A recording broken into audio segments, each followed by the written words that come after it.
Hello, my name is John, and I'm doing the book review of The Voice Catchers by Joseph Turow. For starters, this is a really interesting book. I'm not huge on reading, so it took me a little bit to actually read, but I think it was well worth it. The book really highlighted some important facts about our technology these days, and it really helped open my eyes to what's going on in the world and how our decisions can determine outcomes.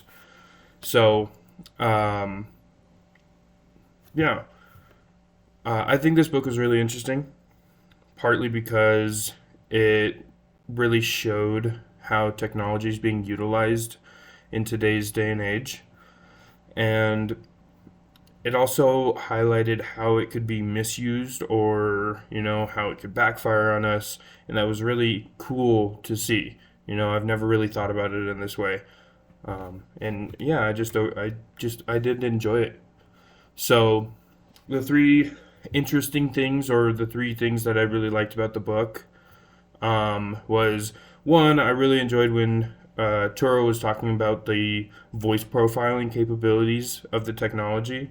I thought this was really important because he talked about how, you know, different assistants and even call centers can determine things like your height, your weight, and your age, and even health concerns or health conditions, all based off of your voice and speech patterns, which is absolutely mind boggling because, you know, you're only listening to somebody's voice, you're only listening to the sounds that come from their vocal cords. And it's like, I can't even imagine what an algorithm would look like that determines those kind of things just from the way you speak or the things you say. So I thought that was really interesting.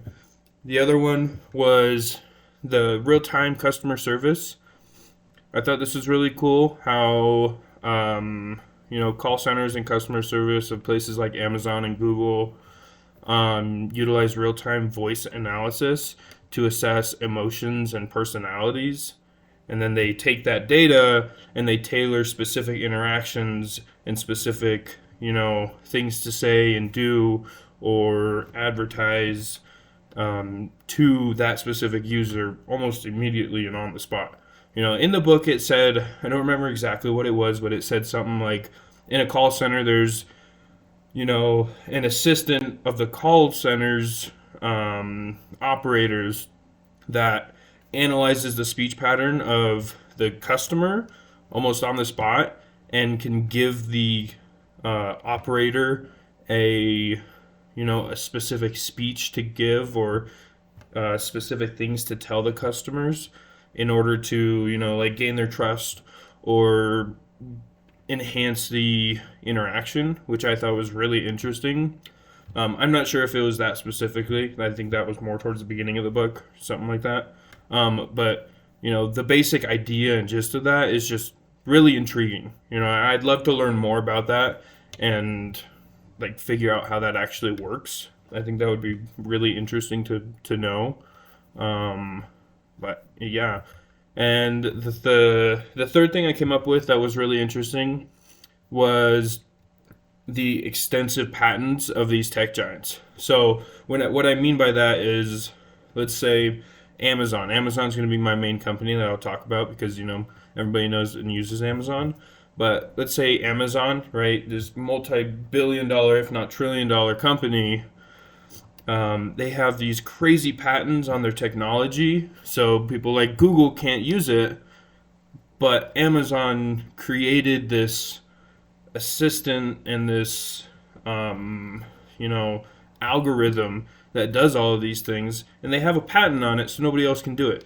And they have a patent on every little detail, and it's really interesting, right? So they have multiple patents that are related to the voice profiling or the passive listening for commands and passive listening in general, right? So you'll hear more about this example in a minute, but one of the things that I liked the most was Amazon Alexa, their passive listening where somebody will say, "Oh, I really like this," or "I really love this kind of music," or "this kind of food," and Amazon Alexa will pick that up and they'll record that data, and later on they'll be able to use that data and like recommend relative things that are pretty similar, right?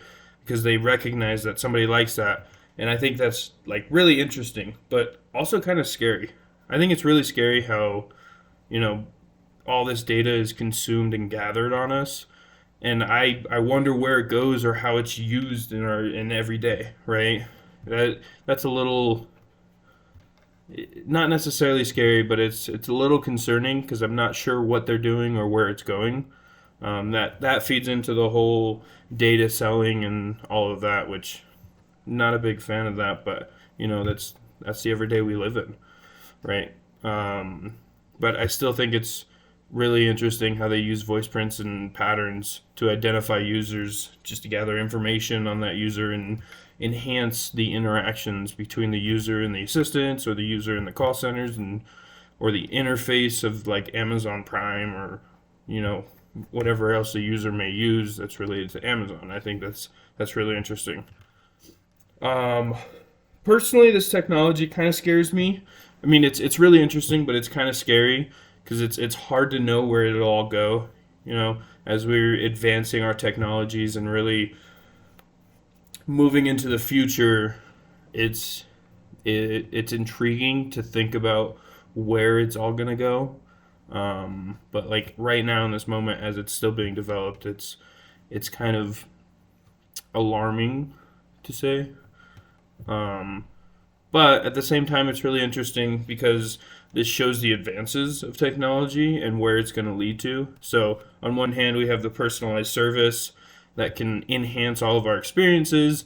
And then on the other hand, there's the potential for misuse or discrimination based off of that data, right? Like, what if that data gets sold and then you get targeted ads, or you get more and more of those scammer calls, or those no toll texts that everybody's been getting. I've been getting a ton of those. Right. That's all like comes from the data gathering and data being sold. Um Sorry, I need to take a breath. um yeah, so like again, the example of the Amazon Alexa listening for or passively listening for key phrases, that kind of like that's kind of a basis of what I'm talking about. The whole I love thing. It's that is really interesting, but it's also kind of scary to know that these things are constantly listening, right? That's why it makes me want to be more conscious about what I say, because I have a lot of this technology, right? I have it on my laptop, I have it on my phone, my iPad. I mean, even my Xbox. My Xbox probably listens to all the things I say, right? Even in the book, it also talked about how cars, like newer cars, maybe not older cars, but newer cars are listening, which is also really intriguing. Yeah, I wonder what that might feed into. Um, I know with things like the Tesla, you can talk to the Tesla and say, "Hey, I really am feeling like a burrito today," and it'll recommend all these cool places. And in the future, if you say, "What kind of food should I get?" it can recommend the things that you like. So it's really interesting. Although I do have a couple changes or safeguards that I think should be implemented in to better, that would make me or and some other people feel more comfortable around this technology. I think the first one would definitely be the transparent consent. I think companies should be required to obtain clear consent from the users, in order to collect and analyze their data. This would ensure that the users are aware and agree to how their information is used, which is like immensely important in today's age. I know like a lot of apps on phones do it, even though we don't read through the agreements. But like when we're talking about, you know, our autonomous assistants like Alexa or Siri, I think that's really important. But it's also in the data agreement when you buy the phone or you buy the Alexa or Google Home. So uh, The second thing I would say could be changed or improved would be the data minimization. So, like things like using as little data as possible, right? I think companies should gather only the essentials, right? I get they need to analyze in order to enhance their technology, but at the same time, it's like it goes back to the whole respecting the users and having their consent and making sure they know what they're doing and how their data is being used. I think that's really important. It reduces the risk of like unnecessary or invasive analysis, which is that would be one of my biggest fears of this technology becoming like bigger and bigger and evolving more, right? And then you have the last thing that I was thinking was regulations from the government specifically, because the government has a lot of power over these companies. So like I think the government should establish clear and you know very clear outlines or guidelines of how our voice data is used and stored, right? And the sharing of data, I think it should be protected, in order to ensure that the users are protected.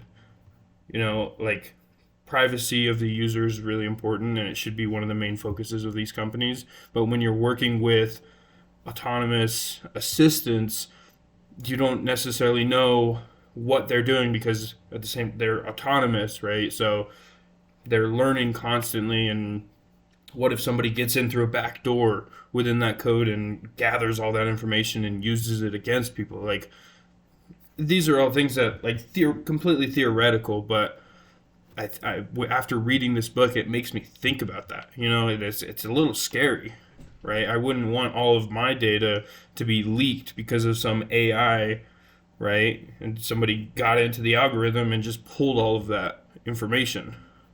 Like I don't think that would be good, because then we'd get more advertisements that are targeted towards us, and we'd get all these unwanted information, right? And then our data could be sold, and who knows where that could lead.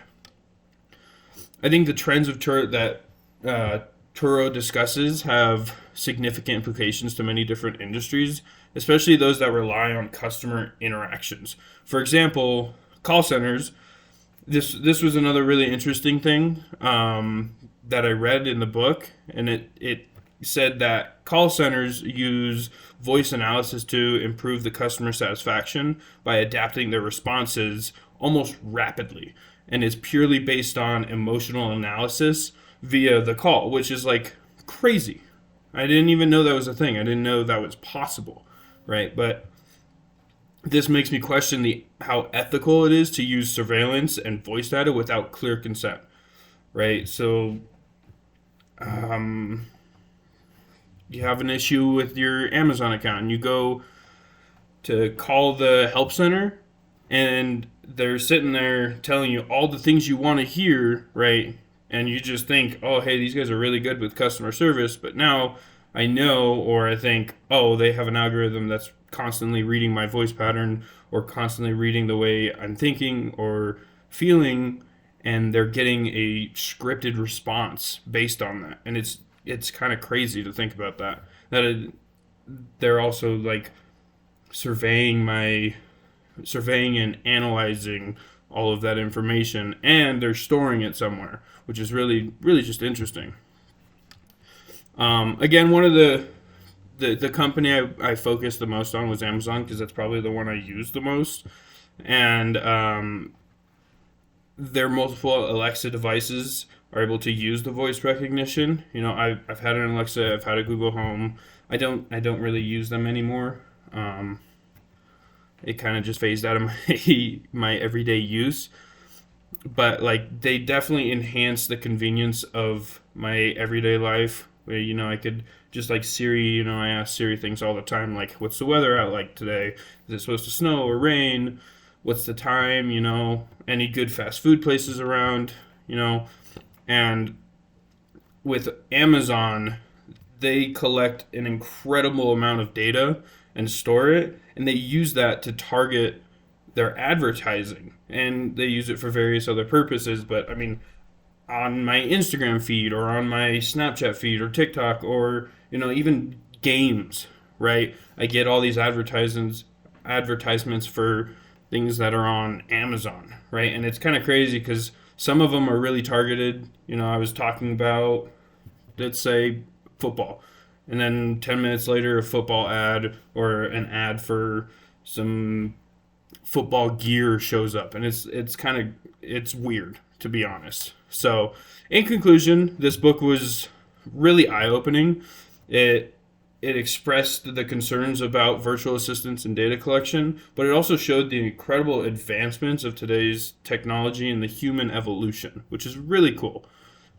It was really interesting to learn about these different ways that technology can and is used today, and it highlights the potential of backfires and misuses. Right, that's the eye-opening part. That's the part that I thought about the most, um, and I thought it was a really good book. I thought it was just very eye-opening. I know I say that a lot, but like that's the only way I can explain it because I've never thought about these things the way I do now. You know, um, and it makes me from here on, it'll make me think about my everyday choices and the things I say, and I will be more cognitive of the things I say around devices or the things I say around people in general, especially the call centers. That part I still wrapping my head around because it's kind of weird how they uh, like analyze my emotions through my voice pattern. But anyways, so yeah, that's my book review. I thought this was a very helpful book, and I thought it really helped me understand more of what's going on in our world today.